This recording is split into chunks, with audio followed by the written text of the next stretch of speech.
Today on The Bold and the Beautiful, Ridge hires a new PR team, Dollar Bill makes a comeback, and someone sends Electra an alarming message.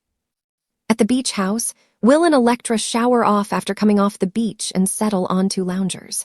They marvel at living through Luna's obsession. Now she lives on in online infamy. Will can't stop thinking about how badly she messed up their lives.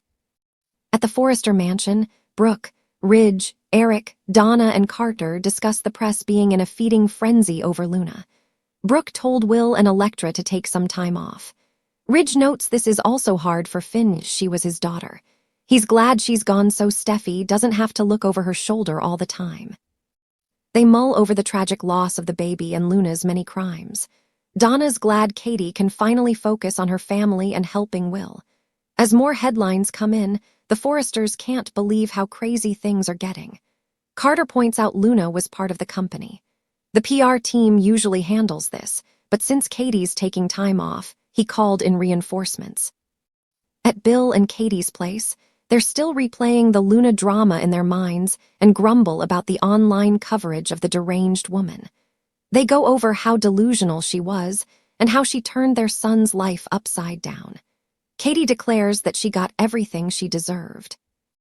Bill fields press questions on the phone, and then they go over him letting Luna loose to cause damage. Katie urges him to let this go.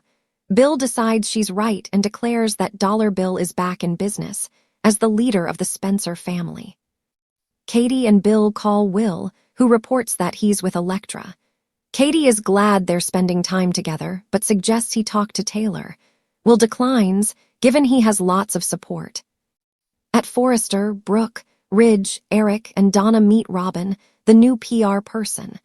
She assures them that her team is the best in LA for crisis management. They'll change the narrative and put it back on fashion.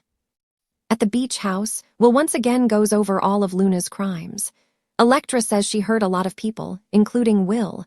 She recaps how Luna took advantage of him. She's so grateful he's okay. Ridge signs off on hiring the new PR team as Katie appears. They all ask about Will and Katie thanks them and announces that she's there to do damage control. Brooke says, "We're on it." Katie's dismayed to hear that Ridge has hired an outside PR team to handle it. They explain they wanted to ease her load so she could take some time off with her family. Katie asks to speak to her sisters alone, so Eric, Ridge, and Carter file out. Donna and Brooke want to know how Katie's doing, really. Katie tells them the stress has been all-consuming, but she had to be strong for her son. She is grateful for the Logan sisters. They embrace. Inside the beach house, Will paces with his phone and apologizes for not being able to get his mind off of the Luna stuff. Electra mentions that the reports still say the driver is anonymous. Will can't imagine driving along and someone jumps in front of you. At that very moment, Electra gets a message from someone claiming to be the person who ran over Luna. Why would they text her?